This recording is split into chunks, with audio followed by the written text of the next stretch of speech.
اعوذ باللہ من الشیطان الرجیم بسم اللہ الرحمن الرحیم السلام علیکم ورحمۃ اللہ وبرکاتہ۔ ان الحمد للہ نحمده ونستعینه ونستغفره ونؤمن به ونتوکل علیہ ونعوذ باللہ من شرور انفسنا ومن سیئات اعمالنا من يهده اللہ فلا مضل له ومن يضلل فلا هادی له واشهد ان لا الہ الا اللہ واشهد ان محمدا عبده ورسوله ارسلہ اللہ تعالی بالحق بشیرا ونذیرا اما بعد فقد قال اللہ تبارک وتعالی فی القرآن المجید فاعوذ باللہ من الشیطان الرجیم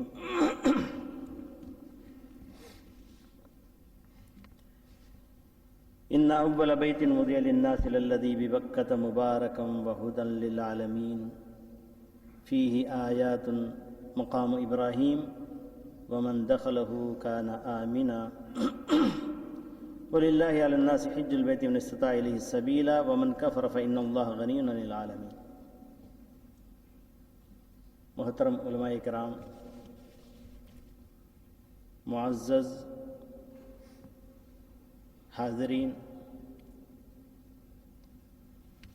آج کی اس مبارک محفل میں مجھے جس عنوان پر گفتگو کرنے کا موقع دیا گیا ہے وہ ہے امن و امان اور اس کی اہمیت۔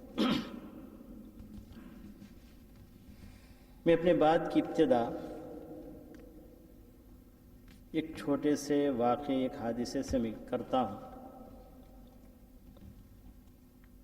میرے تعلیم کا زمانہ تھا، مدینہ منورہ میں پڑھ رہا تھا۔ شیخ محترم خود بھی مدینہ منورہ میں تعلیم پا رہے تھے۔ چھٹیوں میں جب گھر گیا تو کچھ طبیعت ناساز ہوئی، ایک ڈاکٹر کے پاس جانا پڑا۔ ڈاکٹر بہت ہی معمر تھا، بوڑھا تھا اور ذات کا برہمن تھا۔ جب اس نے میری تشخیص کی، دوا لکھنے کے لیے قلم اٹھایا اور پوچھنے لگا کہ آپ کہاں سے ہیں، کیا کرتے ہیں؟ میں نے کہا کہ مدینہ منورہ میں رہتا ہوں، وہاں پر میری پڑھائی ہو رہی ہے اور میں چھٹیوں میں آیا ہوں۔ واللہ جب اس نے مدینہ کا نام سنا، قلم اس نے اپنے ہاتھ سے چھوڑ دیا۔ مدینہ اور مکہ، وہ جگہ جو امن کی جگہ، اللہ اکبر۔ ذات کا برہمن تھا، یہ جانتا تھا کہ مدینہ اور مکہ یہ امن کی جگہ ہے۔ اگرچہ کہ دنیا مسلمانوں کو دہشت گرد قرار دینے پر تلی ہوئی ہے، لیکن ساتھ ساتھ وہ یہ بھی جانتی ہے کہ مسلمان ہی اس دنیا کے اندر امن قائم کر سکتے ہیں۔ مسلمانوں کے علاوہ کسی کی کوئی مجال نہیں کہ واقعتاً امن قائم کرے، اور یہ حقیقت ہے۔ اللہ تبارک و تعالیٰ نے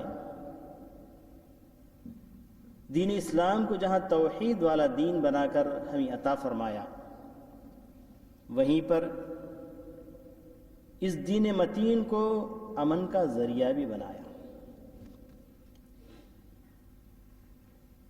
الحمدللہ ثم الحمدللہ، اللہ کا ہم جتنا بھی شکر ادا کریں کم ہے۔ ہزار کوتاہیوں کے باوجود عالم اسلام ہی امن کی جگہ ہے، اور بڑی اطمینان کے ساتھ ہم زندگیاں گزار رہے ہیں۔ کیونکہ مجھے کچھ یورپی ممالک جانے کا بھی اتفاق ہوا، میں نے مقابلہ کر کے دیکھا تو وہاں کی حالت تو ایسی ہے یورپ کی، یحسبون کل صیحۃ علیہم، یہ بات تو اللہ تعالی منافقین کے بارے میں کہا ہے، یحسبون کل صیحۃ علیہم ہم العدو فاحذرہم، ہر ایک حرکت کو وہ سمجھتے ہیں کہ ہمارے اوپر کوئی بلا آ رہی ہے، پریشان ہو جاتے ہیں۔ اور اس کی ایک چھوٹی سی مثال، میں خود جب پیرس کے ایئرپورٹ پر تھا، اور ہمارا یہاں پر معمول ہے کہ ہم اپنے قضاء حاجت کے لیے کسی بھی ضرورت کے لیے ہم جاتے ہیں، اپنی سیٹ پر سامان اپنا چھوڑ دیتے ہیں، ہم چلے جاتے ہیں، اور اسی تصور کے ساتھ وہاں بھی میں نے اپنا سامان اپنی سیٹ کے پاس چھوڑا ایئرپورٹ کے اندر، اور میں اپنی ضرورت کے لیے چلا گیا۔ جب واپس آ کر دیکھتا ہوں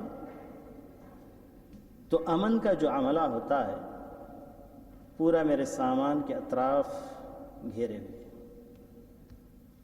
پوچھا کہ کیا بات، تم کیوں سامان اسے چھوڑ کر چلے گئے؟ ہم کو تو بڑا ڈر ہوا، پتہ نہیں اس کے اندر کیا رکھا ہوا ہے۔ یحسبون کل صیحۃ علیہم، سامان ایسے چھوڑا نہیں جاتا، اپنا سامان آپ اپنے ساتھ رکھیں، پتہ نہیں اس کے اندر کیا ہے۔ ابھی کسٹم سے ہو کر گزرا ہے، ہر جگہ تفتیش ہے، سب کچھ ہے، لیکن انہیں کوئی اطمینان نہیں، کیونکہ وہ لوگ ہیں جو دنیاوی زندگی کو سب کچھ سمجھتے ہیں، آخرت کا تصور ان کے ہاں کچھ ہے ہی نہیں، جو کچھ کرنا ہے دنیا میں کر لو۔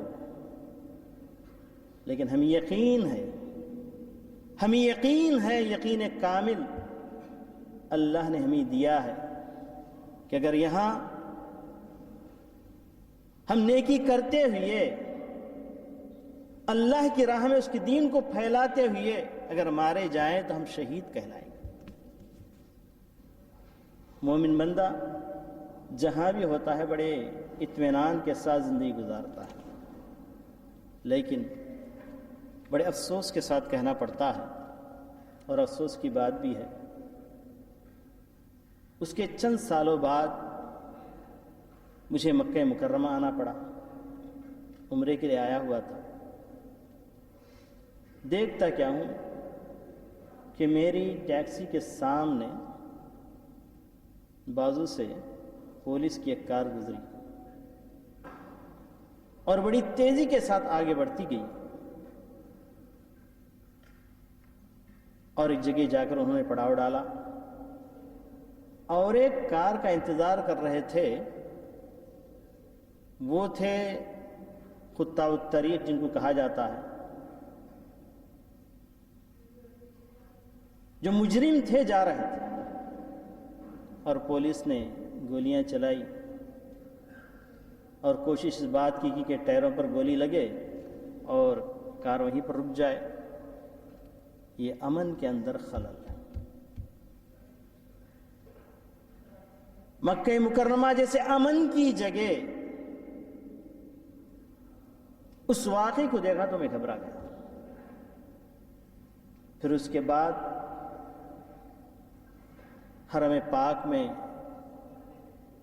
فجر کی نماز کا موقع ملا، نماز پڑھ کر ابھی بیٹھا ہی تھا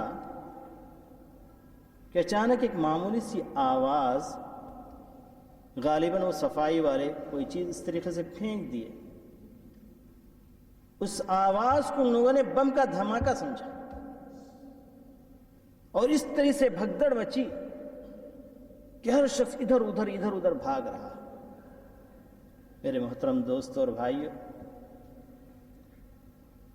وہ امن کی جگہ جس کو دشمنان اسلام بھی امن کی جگہ کہہ رہے ہیں، اور اللہ تبارک تعالیٰ نے جس دن اس کی بنیاد رکھی، ان اول بیت وضع للناس للذی ببکہ مبارکا وہدی للعالمین فیہ آیات بینات مقام ابراہیم ومن دخلہ آمنا۔ فرمایا اللہ تبارک و تعالیٰ نے پہلا وہ گھر جو اللہ کی عبادت کے لیے بنایا گیا وہ مکہ مکرمہ میں، اور وہ مبارک گھر ہے، سارے جہانوں کے لیے ہدایت کا ذریعہ ہے، اور اس میں واضح نشانیاں ہیں۔ مقام ابراہیم بھی اس کے اندر ہے، جو بھی اس کے اندر داخل ہوا امن کے اندر آ گیا۔ اب نہیں، دور جاہلیت سے یہ جب سے یہ کعبہ بنا ہے تب سے امن کی جگہ، لیکن ایسی جگہ بھی امن کے اندر خلل آ جائے اور واقعی غور و فکر کرنے کی بات ہے، سوچنے کی بات ہے۔ اور ابھی 2-4 دن سے میں یہاں بحرین میں ہوں، بحرین کے حالات بھی کچھ دیکھ رہا ہوں جس کے اندر کچھ کشیدگی ہے، تو مجھے بار بار وہ حدیث یاد آ رہی ہے۔ مدینے میں ہم جب ہوتے تھے تو مسجد اجابہ کے پاس جاتے تو وہ حدیث یاد آ جاتی۔ پیارے نبی صلی اللہ علیہ وسلم کبھی کسی سفر سے آ رہے تھے، آج جو مسجد اجابہ جہاں پر بنی ہوئی ہے وہاں پر پیارے نبی صلی اللہ علیہ وسلم نے نماز پڑھی اور سجدے میں گر گئے، بڑی دیر تک سجدہ کرتے رہے، اور لوگوں کو گمان ہوا کہ ایسا تو نہیں ہو گیا کہ پیارے نبی صلی اللہ علیہ وسلم سجدے ہی میں کہیں وصال فرما گئے۔ بعد میں آپ نے سر اٹھا کر کہا، میں نے اپنے پروردگار عالم سے میں نے 3 قسم کی دعائیں کی، بلکہ 3 دعائیں کی۔ پہلی دعا یہ تھی، اے پروردگار عالم، میری امت کو طوفان نوح جیسا کوئی طوفان لا کے ہلاک نہیں کر دینا۔ اللہ تعالیٰ نے میری دعا سن لی۔ ایک اور دعا میں نے کی کہ کوئی ایسا زلزلہ جو زمین کے اندر پیدا ہو جائے اور جس کی وجہ سے میری پوری کی پوری امت ہلاک ہو جائے، اللہ تعالیٰ اے پروردگار عالم تو اس سے بچا لے۔ اللہ نے اس دعا کو بھی پوری کر دی، قبول کر لی۔ اسی وجہ سے اس جگہ کو مسجد اجابہ کہا جاتا ہے۔ یہ وہ جگہ ہے جہاں پر پیارے نبی صلی اللہ علیہ وسلم کی دعا قبول ہوئی۔ لیکن ایک تیسری دعا تھی، پیارے نبی صلی اللہ علیہ وسلم نے دعا کی تھی، اے پروردگار عالم، میری امت کو آپس میں ٹکڑیوں میں بٹ کر ایک دوسرے سے الجھنے سے بچا لے۔ اللہ تبارک و تعالیٰ نے کہا کہ نہیں، یہ دعا آپ کے قبول نہیں کی جائے گی۔ پیارے نبی صلی اللہ علیہ وسلم بڑے غمزدہ تھے، بڑے متفکر تھے، اور اسی لیے امت کو جوڑنے کے لیے بڑی بڑی نصیحتیں کی، کہ تم آپس میں ملے جلے رہو، محبت کے ساتھ رہو، آپس میں ایک دوسرے کی غیبت نہ کرو، ایک دوسرے سے بغض نہ کرو، ایک دوسرے کے ساتھ حسد نہ کرو۔ پیارے نبی صلی اللہ علیہ وسلم نے امت کو جوڑنے کی بڑی باتیں کی۔ میرے عزیز دوستوں اور بھائی، آئیے کچھ دیر کے لیے آخر یہ تمام باتیں کیوں پیدا ہو رہی، امت مسلمہ کے اندر انتشار کیوں پیدا ہو رہا، اور امت مسلمہ کیوں پریشان ہے، اور وہ اطمینان کی زندگی، استقرار کی زندگی، امن و امان کی زندگی، امن و سلامتی کی زندگی وہ کیوں انہیں میسر نہیں ہو رہی۔ اللہ تبارک و تعالیٰ جس وقت کعبۃ اللہ بنانے کا حکم دیا حضرت ابراہیم علیہ السلام کو، اس وقت بھی حضرت ابراہیم علیہ السلام نے دعا کی تھی۔ فرمایا، وَإِذْ قَالَ إِبْرَاهِيمُ رَبِّ اجْعَلْ هَٰذَا الْبَلَدَ آمِنًا، اے اللہ اس شہر کو امن والا شہر تو بنا دے، وَجُنُبْنِي وَبَنِيَّ أَن نَّعْبُدَ الْأَصْنَامَ۔ اللہ اکبر۔ توحید کی بات سے پہلے، عبادت کی بات سے پہلے امن کی بات کی گئی ہے۔ حضرت ابراہیم علیہ السلام نے پہلے امن کی دعا کی ہے، اور اس کے بعد جو دوسری دعا ہے وہ ہے اللہ ہی کی عبادت ہو۔ اللہ پروردگار عالم میری امت کو، ساری انسانیت کو توحید کے اوپر تو قائم۔ تو اس سے پتہ چلتا ہے کہ امن انسانی زندگی کے لیے کتنی ضرورت ہے، کتنی ضروری چیز ہے۔ کیونکہ امن صرف مسلمانوں کا مدعا نہیں ہے، صرف مسلمانوں ہی کے لیے ضروری نہیں ہے، بلکہ دنیا میں رہنے والے ہر انسان کی ضرورت ہے۔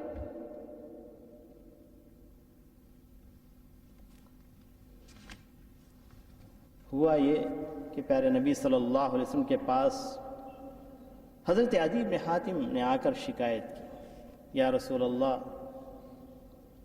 جو لوگ اسلام میں داخل ہوتے ہیں وہ اچک لیے جا رہے ہیں، ستائے جا رہے ہیں، ان کو پریشانی میں ڈالا جا رہا ہے، کچھ تو بھی کیجئے، دعا کیجئے۔ تو پیارے نبی صلی اللہ علیہ وسلم نے دعا کی اور فرمایا، اے عدی بن حاتم، آپ اس وقت پریشان ہیں، اس وقت حالات کچھ ایسے بدلے ہوئے ہیں کہ جس کے اندر مسلمان پریشان ہیں، لیکن ایک وقت آئے گا، ایک وہ وقت آئے گا صنعاء سے ایک لونڈی نکلے گی، مکہ مکرمہ تک آئے گی، لیکن اس کو کسی کا خوف نہیں ہوگا سوائے اللہ تعالیٰ۔ ہاں، بکریاں چرانے والے کو اس بات کا ڈر ہوگا کہ کوئی بھیڑیا آ کر بکریاں نہ کھا لے۔ فرمایا، یا عدی بن حاتم، کیف انت اذا خرجت الدعینہ من قصور الیمن حتی تاتی الحیرہ لا تخاف الا اللہ والذیب علی غنمیہا۔ اے عدی بن حاتم، وہ وقت کیسے ہوگا جبکہ ایک لونڈی یمن کے قصور سے، یمن کے محلات سے نکلے گی، یہاں تک کہ ہیرا نامی مقام تک آئے گی، سوائے اللہ کے کسی اور سے نہیں ڈرے گی۔ ہاں، بکریاں چرانے والا اپنے بکریوں پر ڈرے گا کہیں بھیڑیا آ کر نہ کھا لے۔ آخر یہ حالات جو امن کے اندر خلل ڈالنے والے حالات آخر کیوں پیدا ہوئے؟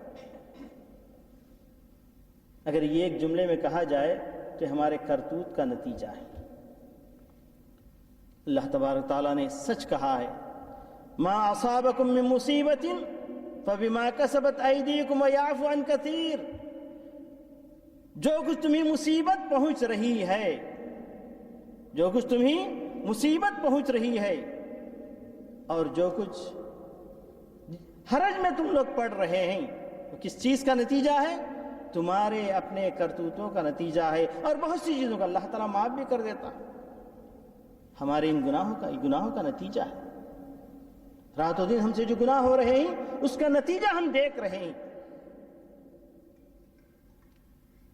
کہ یہ بلد حرم یا بلاد حرم، اس کے اطراف اکناف، یہ پورا خلیج، کیا وہ ایسے ہی ہے جیسے پیارے نبی صلی اللہ علیہ وسلم کے زمانے میں تھا، یا تابعین کے زمانے میں تھا، یا تبع تابعین کے زمانے میں تھا؟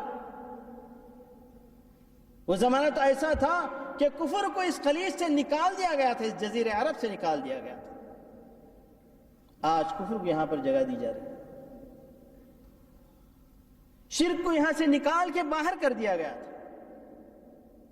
اور اس کے علاوہ بہت سے گناہ اپنوں سے بھی غیروں سے بھی سب سے سرد ہو رہی، اور اسی کا نتیجہ آج ہم دیکھ رہے ہیں۔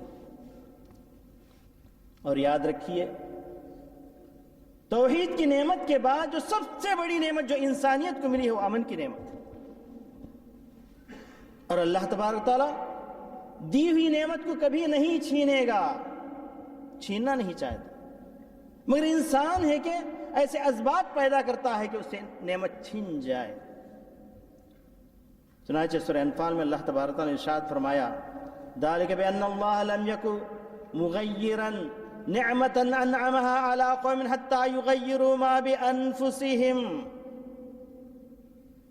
یہ اللہ تبارک تعالیٰ کا فیصلہ ہے کہ جب کبھی کوئی نعمت اللہ تبارک تعالیٰ دے گا تو اس نعمت کو کبھی نہیں چھینے گا اور اس نعمت کو نہیں بدلے گا، جب تک کہ جن پر نعمت کی گئی ہے وہ لوگ اس نعمت کے اہل نہ رہے، اپنے آپ کو انہوں نے بدل لیا۔ جب تک اللہ تعالیٰ کے بندے تھے، اللہ تعالیٰ کے مطیع فرما بردار تھے، اللہ تبارک تعالیٰ نے نعمت ان کے اوپر نازل کی تھی، جیسے ہی وہ نافرمان بن گئے اور اپنے آپ کو بدل لیا، اور اللہ تبارک تعالیٰ نے بتایا، اے پروردگار عالم، ہم اس نعمت کے لائق نہیں، تو اسی وقت اللہ تبارک تعالیٰ نعمت کو چھین لیتا ہے۔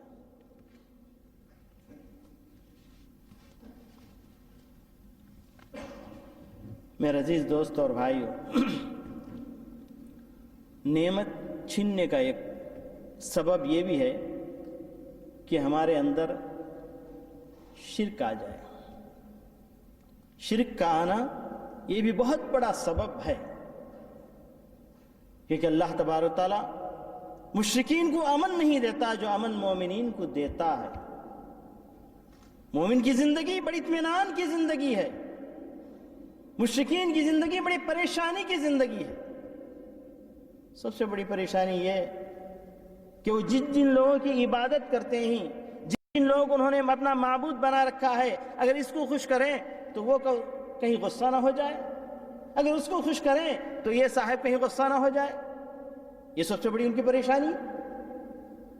اور اس کے علاوہ بھی جو نعمت کے طور پر امن و استقرار، امن و سلامتی جس کو کہا جاتا ہے، وہ ان سے چھن جائے. چنانچہ اللہ تبارک تعالیٰ نے ارشاد فرمایا الذین آمنوا ولم یلبسوا ایمانہم بظلم اولئک لہم الامن وہم مہتدون. ای الفریقین احق بالامن. اللہ تبارک تعالیٰ سوال کیا سب سے پہلے، امن کا مستحق کون ہے دنیا میں؟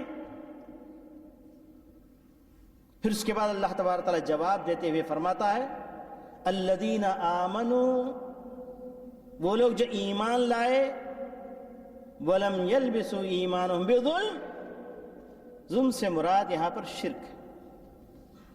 ان الشرک لظلم عظیم، جیسے کہ اللہ تبارک نے ارشاد فرمایا شرک ہے بہت بڑا ظلم. ایمان لانے کے باوجود بھی ہم شرک کے اندر مبتلا ہوتے ہیں. لوگوں کو بات سمجھ میں نہیں آتی شرک کیا ہے. کہنے والے تو کہتے ہیں شرک تو وہ لوگ کرتے تھے مشرکین مکہ تھے، ہم کہاں سے شرک کریں. یاد رکھیے شرک کی بڑی بہترین تعریف علماء اکرام نے کی ہے، صرف نوع من انواع العبادہ لغیر اللہ. عبادت کے اقسام میں سے کوئی قسم اللہ کے علاوہ کسی اور کے لیے کر دینا، یہی شرک ہے. سب سے بڑھ کر دعا ہے. دعا کے اندر ہم شرک کرتے ہیں. ہند و پاک کے حالات دیکھیے، اور جس وقت میں امن کی بات کر رہا ہوں اپنے یہاں کے حالات کو میں پیش نظر رکھ کر میں کر رہا ہوں. اس لیے آپ یہ نہ سوچیں کہ ہم بحرین میں ہیں، بحرین کے حالات بیان کیے جا رہے ہیں، ایسی بات نہیں ہے. ہم کو تو وہاں جانا ہی ہے، جس نے وہاں کے حالات کو پیش نظر رکھ کر میں اپنی بات کو آگے بڑھا رہا ہوں. اور شرک کیسے کیسے انسانوں کی زندگی میں آتا ہے، اور شرک کے بھی کئی ویرائٹی ہیں.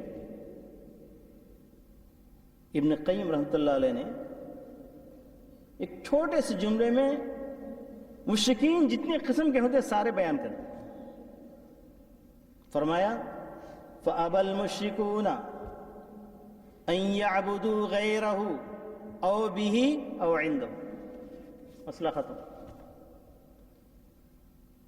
مشرکین نے اس بات کا انکار کیا ہے، مگر کس بات کو چاہتے ہیں؟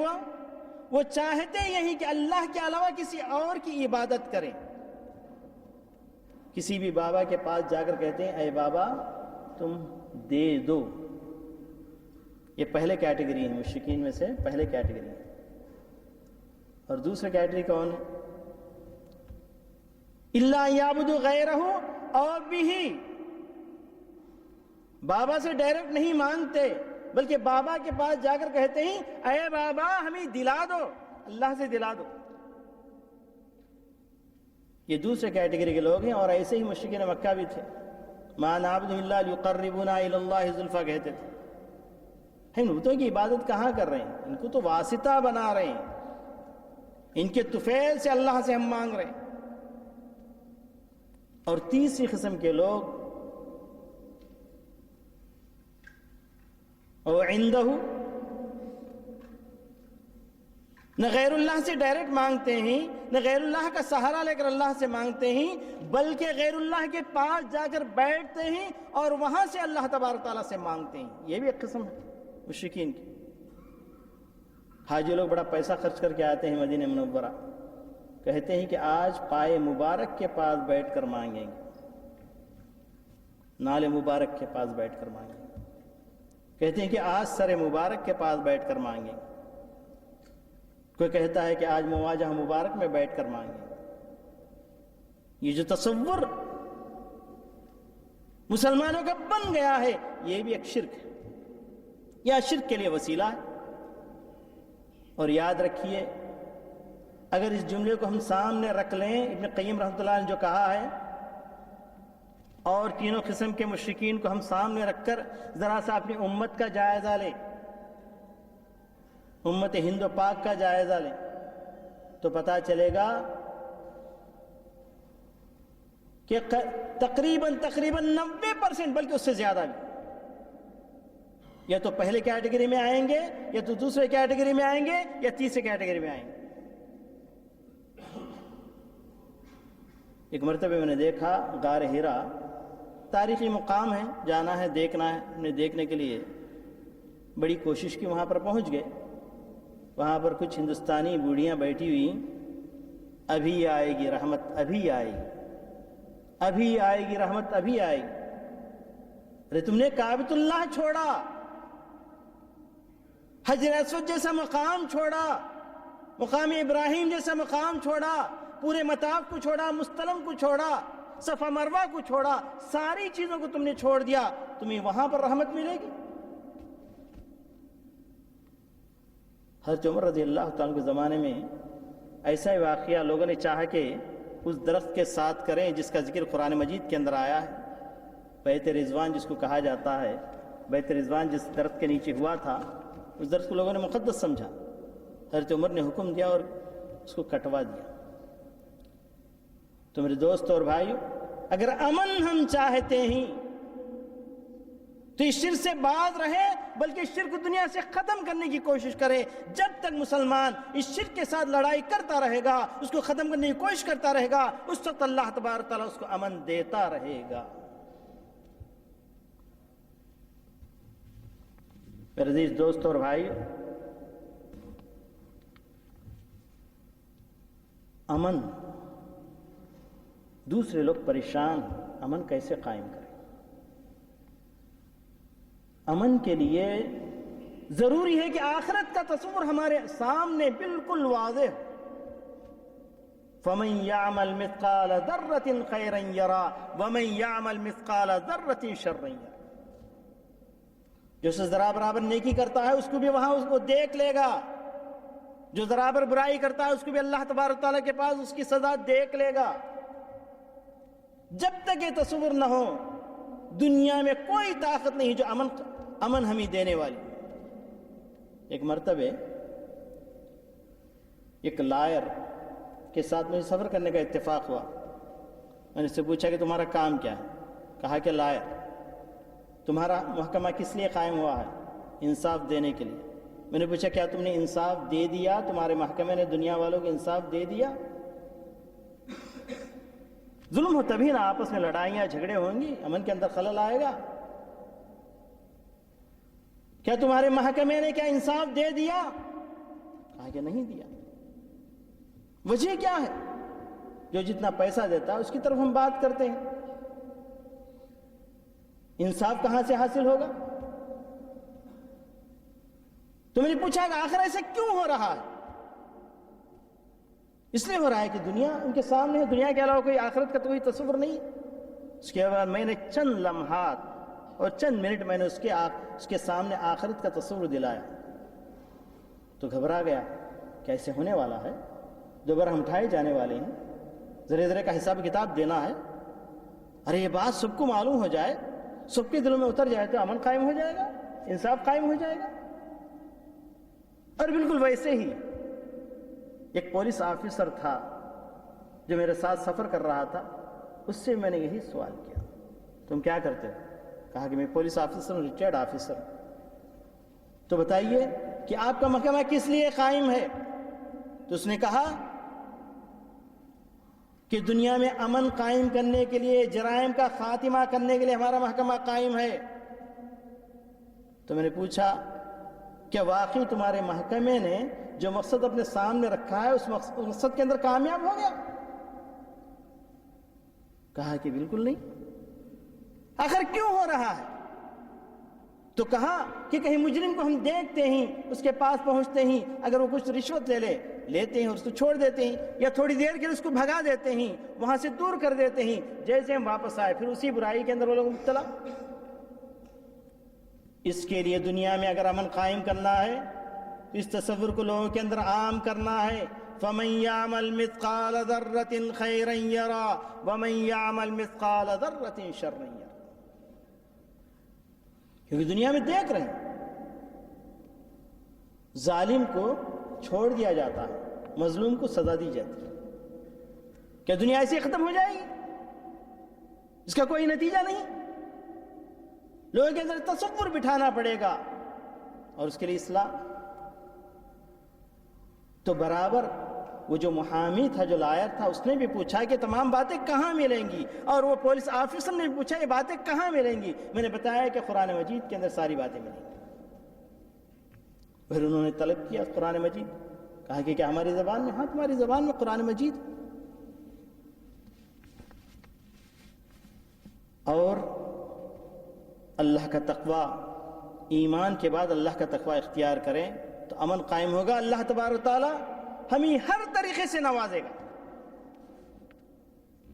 چنانچہ سورہ اعراف کی آیتیں ہیں, وَلَوْ أَنَّ أَهْلَ الْقُرَىٰ آمَنُوا وَاتَّقَوْا لَفَتَحْنَا عَلَيْهِمْ بَرَكَاتٍ مِّنَ السَّمَاءِ وَالْأَرْضِ وَلَكِنْ كَذَّبُوا فَأَخَذْنَاهُمْ بِمَا كَانُوا يَكْسِبُونَ أَفَأَمِنَ أَهْلُ الْقُرَىٰ أَن يَأْتِيَهُمْ بَأْسُنَا بَيَاتًا وَهُمْ نَائِمُونَ أَوْ أَمِنَ أَهْلُ الْقُرَىٰ أَن يَأْتِيَهُمْ بَأْسُنَا ضُحًى وَهُمْ يَلْعَبُونَ أَفَأَمِنُوا مَكْرَ اللَّهِ فَلَا يَأْمَنُ مَكْرَ اللَّهِ إِلَّا الْقَوْمُ الْخَاسِرُونَ. اللہ تبارک و تعالیٰ ارشاد فرما رہا ہے, فرمایا کہ اگر قریے والے, یا قریے والے سے پوری انسانیت ہے, پوری انسانیت اگر اس چیز پر غور کریں, وَلَوْ أَنَّ أَهْلَ الْقُرَىٰ آمَنُوا وَاتَّقَوْا, ایمان لائے اور اللہ تعالیٰ سے ڈر کر تقوی کی زندگی گزاریں, لَفَتَحْنَا عَلَيْهِمْ بَرَكَاتٍ مِّنَ السَّمَاءِ, ہم ان کے اوپر کھول دیتے ہیں آسمان سے بھی برکتیں اور زمین سے بھی برکتیں. اللہ اکبر. ولیکن کذبوا, لیکن ہماری آیتوں کو انہوں نے جھٹلایا. فَأَخَذْنَاهُمْ بِمَا كَانُوا يَكْسِبُونَ, پھر جب انہیں جھٹلایا ان کے جرائم کے بدلے میں ہم نے انہیں پکڑ لیا, عذاب میں پکڑ لیا. سب سے بڑا عذاب یہی ہے کہ بدامنی پھیل جائے, امن ختم ہو جائے, یہی سب سے بڑا عذاب ہے. اس عذاب کے اندر مبتلا ہے. پھر اللہ تبارک تعالیٰ پوچھتا ہے, اس انسانیت سے پوچھتا ہے, فَأَمِنَ أَهْلُ الْقُرَىٰ, کیا قریے والے اللہ تعالیٰ کے عذاب سے بے خوف ہو گئے, امن میں آ گئے؟ اللہ تعالیٰ کا عذاب کبھی بھی آ سکتا ہے. أَن يَأْتِيَ بَأْسُنَا بَيَاتًا وَهُمْ نَائِمُونَ, وہ اپنے بستروں پر آرام سے سو رہے ہیں, ایسے وقت میں اللہ تبارک تعالیٰ کا عذاب اتر سکتا ہے. کبھی زلزلے کی شکل میں, کبھی سونامی کی شکل میں ہمیں عذابات دیکھ رہے ہیں, مشاہدہ کر رہے ہیں, لیکن بہت کم لوگ ہیں جو اس سے نصیحت حاصل کرتے ہیں. پھر فرمایا أَوَأَمِنَ أَهْلُ الْقُرَىٰ أَن يَأْتِيَهُمْ بَأْسُنَا ضُحًى وَهُمْ يَلْعَبُونَ, یا چاشت کے وقت اللہ کا عذاب اتر جائے اس حال میں کہ لوگ کھیل رہے ہوں. أَفَأَمِنُوا مَكْرَ اللَّهِ فَلَا يَأْمَنُ مَكْرَ اللَّهِ إِلَّا الْقَوْمُ الْخَاسِرُونَ. اللہ تعالیٰ کے عذاب سے ڈر کر جو لوگ زندگی گزارتے ہیں وہ مومن ہیں, ان کے لیے اللہ تبارک تعالیٰ کی نوازشیں ہیں. اللہ تعالیٰ کے عذاب سے بے خوف ہو جائیں اور سمجھے کہ دنیا سب کچھ ہے, دنیا کے اندر مصروف ہو جائے, یہی لوگ خسارہ پانے والے ہیں, اور یہی لوگ دنیا میں بھی خسارہ پائیں گے اور آخرت میں ان کے لیے خسارہ کے علاوہ کوئی چیز نہیں. اور اسی طریقے سے ایمان اور عمل صالح آپ کرتے جائیں تو اللہ تبارک و تعالیٰ آپ سے وعدے کر رہا ہے کہ دنیا کے اندر استقرار تمہیں نصیب ہوگا, تمہیں حکومت ملے گی اور امن ملے گا. اللہ تبارک و تعالیٰ تو کہتا ہے کہ تم بن جاؤ, نیک بن جاؤ, ایمان والے بن جاؤ تو تمہیں سب کچھ ملے گا. ہم کیا کہتے ہیں کہ ہمیں حکومت مل جائے ہم سب کچھ کر لیں گے. بات بالکل برعکس. اگر ایسی بات ہوتی تو اللہ کے رسول صلی اللہ علیہ وسلم جب دعوت کا مشن لے کر اٹھے, دعوت کا کام لے کر اٹھے, مکے والوں نے کہا تھا اے محمد تم اس کے بدلے میں کیا چاہتے ہو؟ حکومت چاہتے ہو چلو پورے عرب کا سردار بنا دیں گے، بادشاہ بنا دیں گے۔ اگر اس کے ذریعے تم مال چاہتے ہو تو ہم مال اکٹھا کر کے دے دیں گے، بڑے مالدار بن جاؤ گے۔ اگر تم اس کے ذریعے لڑکیاں چاہتے ہو، عرب کی خوبصورت لڑکیاں آپ کے حوالے کر دیں گے۔ نبی صلی اللہ علیہ وسلم نے کہا کہ نہیں، اگر تم لوگ دائیں ہاتھ میں سورج اور بائیں ہاتھ میں چاند بھی لا کر رکھ دو تب بھی میں اس کام کو چھوڑنے والا نہیں۔ بات یہاں سے شروع ہوتی ہے، تم پہلے قابل بن جائے، اللہ تبارک تعالیٰ بہت دے گا، بہت دے گا، بہت دے گا۔ ہم تو مائل بکرم ہیں، کوئی سائل ہی نہیں، اس لائق تو بن کر بتاؤ۔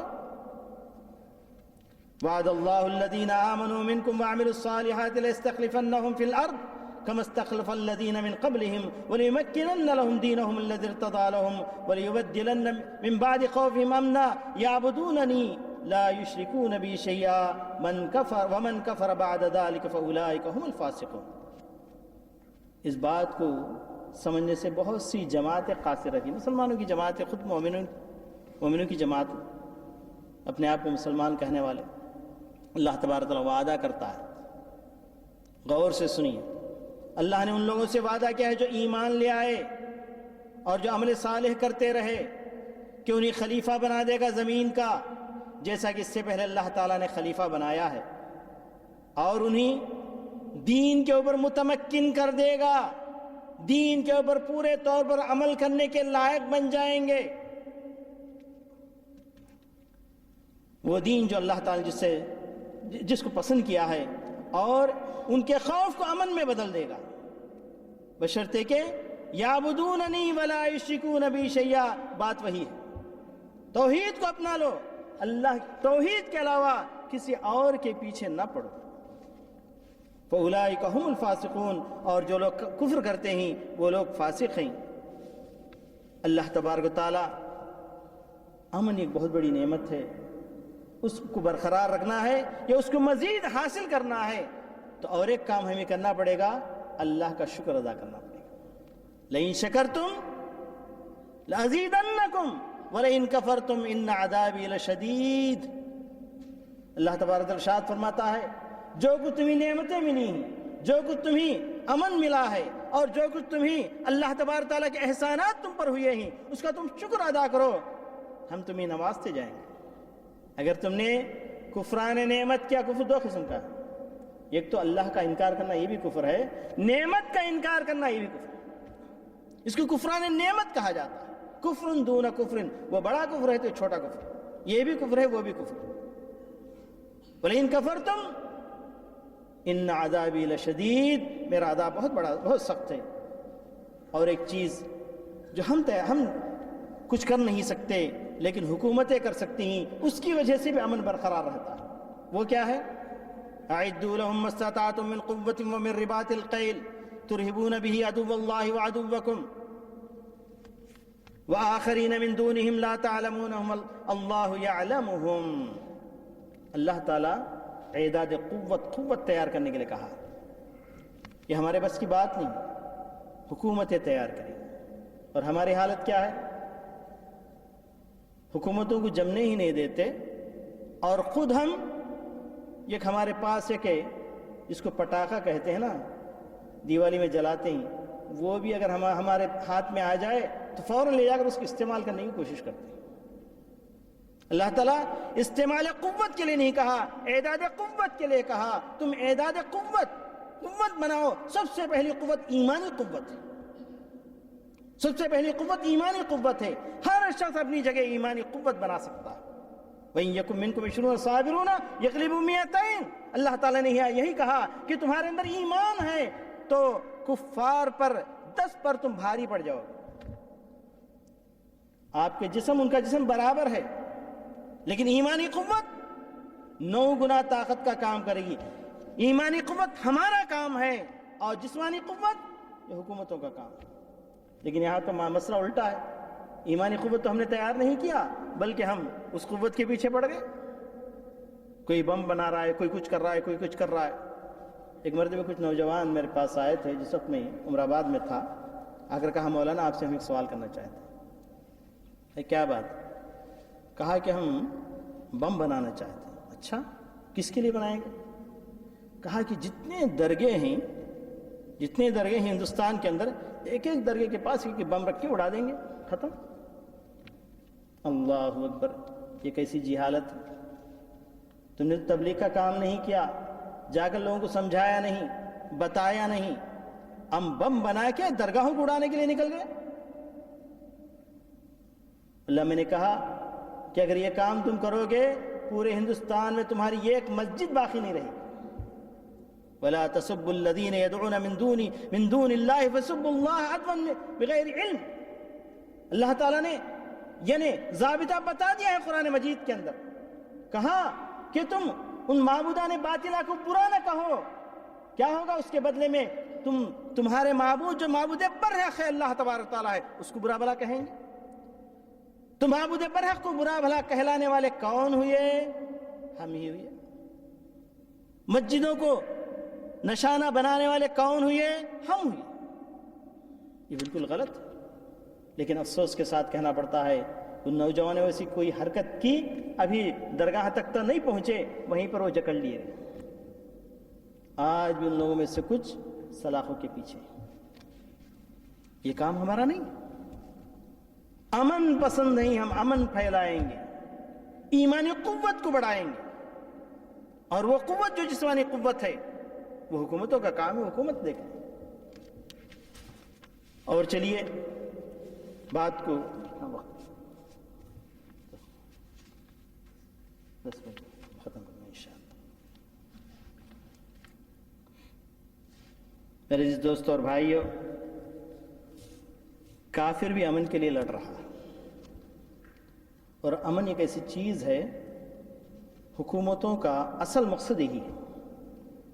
جو بھی حکومت امن قائم کرنے میں کامیاب ہو جائے وہ برقرار رہتی ہے۔ غالباً ابن تیمیہ رحمۃ اللہ علیہ سیاست شرعیہ میں یہ بات انہوں نے لکھی ہے، کہا کہ جو حکومت امن قائم کرتی ہے، اگرچہ کہ وہ کفر پر ہے، پھر بھی اللہ تبارک تعالیٰ اس کو موقع دیتا ہے،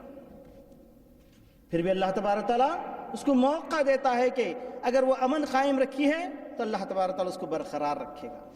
تو امن یہ ہر حکومت کا مطمع نظر اور ہر حکومت کا ہدف اول ہے، اور یہ بہت ضروری ہے۔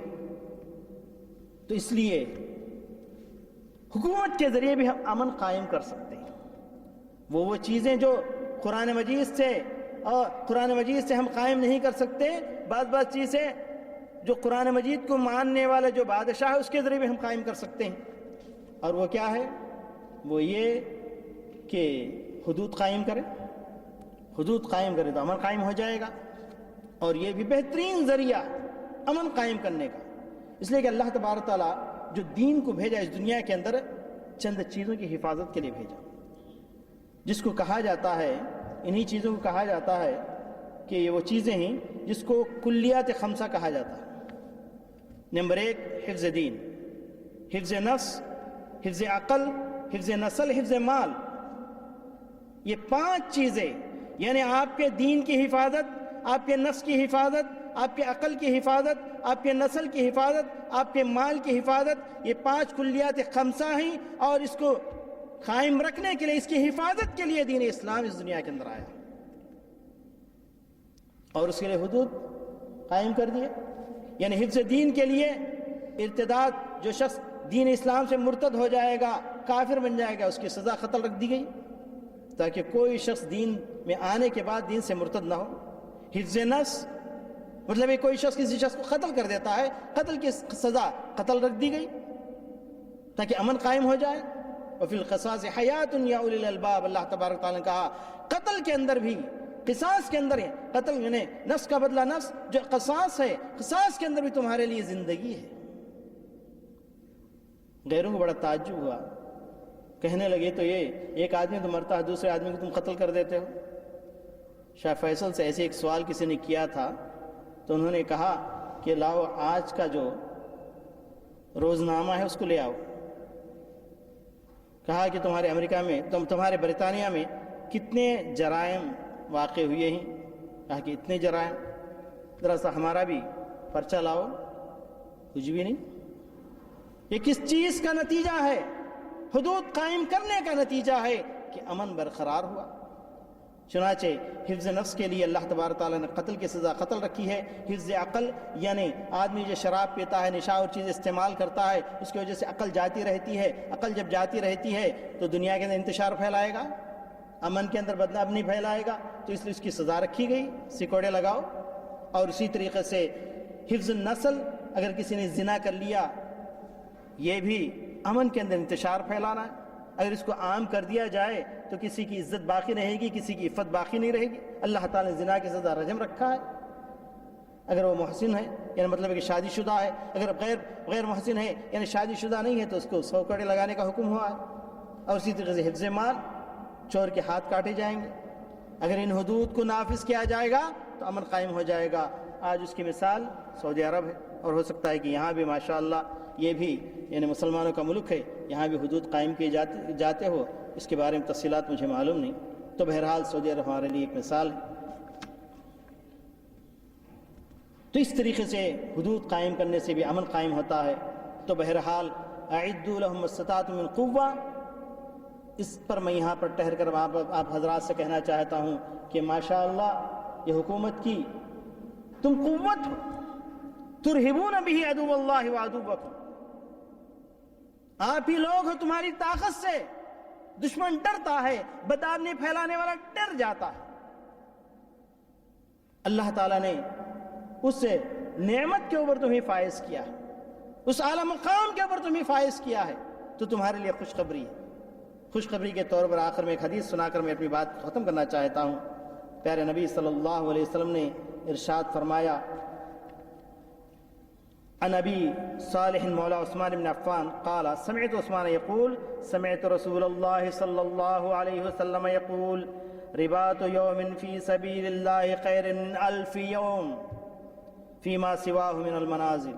اللہ اکبر، کتنی بڑی خوشخبری ہے ان لوگوں کے لیے، جیسا کہ شیخ نے کہا کہ راتوں میں جگتے ہیں، امن کی حفاظت کرتے ہیں، اور بقیہ لوگ آرام سے امن کے ساتھ سو رہے ہیں۔ ان ضباط کے لیے، ان رباط پر قائم رہنے والوں کے لیے، سرحدوں کی حفاظت کرنے والوں کے لیے، جرائم پیشہ لوگوں کا روک تھام کرنے والوں کے لیے کتنی بڑی خوشخبری ہے۔ اللہ کے رسول صلی اللہ علیہ وسلم نے فرمایا کہ ایک دن اللہ کی راہ میں اللہ کے لیے نیتوں کو ٹھیک کر لیجیے۔ یہاں پر شرط رکھی گئی ہے، آپ ایک ملازم پیشہ ہیں، ہمیں پیسہ مل رہا ہے اس لیے ہم یہ کام کر رہے ہیں، نہیں، پیسہ تو ایک ضرورت ہے، وہ ضرورت پوری کرنے کے لیے ہے، لیکن آپ اس نیت کے ساتھ کہ اللہ کا حکم ہے کہ امن دنیا میں قائم کرے، یہ اللہ کا حکم ہے کہ جان کی حفاظت کرے، یہ اللہ کا حکم ہے کہ مال کی حفاظت کرے، یہ اللہ کا حکم ہے کہ عزت و آبرو کی حفاظت کرے، یہ اللہ کا حکم ہے کہ عقلوں کی حفاظت کرے۔ اگر اللہ کا حکم سمجھ کر نیتوں کو خالص کر کے اللہ کی راہ میں آپ کام کرتے ہیں، اور یعنی پہرا دینے کا کام اور سرحدوں کی حفاظت کا کام کرتے ہیں، تو اللہ کے رسول صلی اللہ علیہ وسلم نے کہا کہ ایک دن کا تمہارا کام کرنا کتنے دنوں کے برابر، عبادت کے برابر ہے؟ 1000 دنوں کی عبادت کے برابر۔ اللہ اکبر، خوشخبری ہے، بسند صحیح سند کے ساتھ یہ روایت ہم تک پہنچی ہے۔ یقول رباط یوم فی سبیل اللہ خیر من 1000 یوم فیما سواہ من المنازل۔ تو بہرحال آخر میں کہوں گا کہ مسلمان آپس میں بھائی ہیں، انما المؤمنون اخوہ، اور مومن بندوں کو مثل المؤمنین فی توادہم وتراحمہم وتعاطفہم کمثل الجسد الواحد اذا اشتکا منہ عضو تداعی لہ سائر الجسد بالسہر والحمى۔ اللہ کے رسول صلی اللہ علیہ وسلم نے ارشاد فرمایا، مومنین کی مثال آپس میں محبت، آپس میں مودت، اور آپس میں ایک دوسرے پر رحم کرنے، اور ایک دوسرے کے ساتھ یعنی عطف اور عفو سے کام لینے میں، کمثل الجسد، پوری مسلمان، پوری امت ایک جسم کے مانند۔ اگر کسی مسلمان کو بھی کہیں تکلیف ہو رہی ہے تو جس طریقے سے انسان کی جسم میں کسی عضو کو تکلیف ہوئی تو سارا جسم اس کو محسوس کرتا ہے، اس طریقے سے پوری امت اس کو محسوس کرنا ہے اور تکالیف کو دور کرتے ہوئے آپس میں محبت کے ساتھ، آپس میں الفت کے ساتھ زندگی گزارنی ہے۔ اللہ تعالیٰ ایسی زندگی ہمیں نصیب فرمائے۔ اللہ تعالیٰ جب تک اس دنیا میں رکھے امن و امان کے ساتھ ہمیں رکھے، اور جب کبھی اللہ تعالیٰ اس دنیا سے ہمیں اٹھا لے، اللہ تبارک و تعالیٰ ہمارے زبانوں پر کلمہ طیب لا الہ الا اللہ محمد رسول اللہ کو جاری کرے، اور جہاں نفس نفسی کا عالم ہوگا میدان محشر میں پیارے نبی حضرت محمد مصطفیٰ صلی اللہ علیہ وسلم کی سفارش ہمارے نصیب میں فرمائے، اور جہاں جنت و دوزخ کا فیصلہ ہوگا اللہ تبارک و تعالیٰ ہمیں اپنی رحمتوں سے جنت الفردوس میں ہمیں جگہ عطا فرمائے۔ اللہم تقبل منا وآخر دعوانا الحمد للہ رب العالمین۔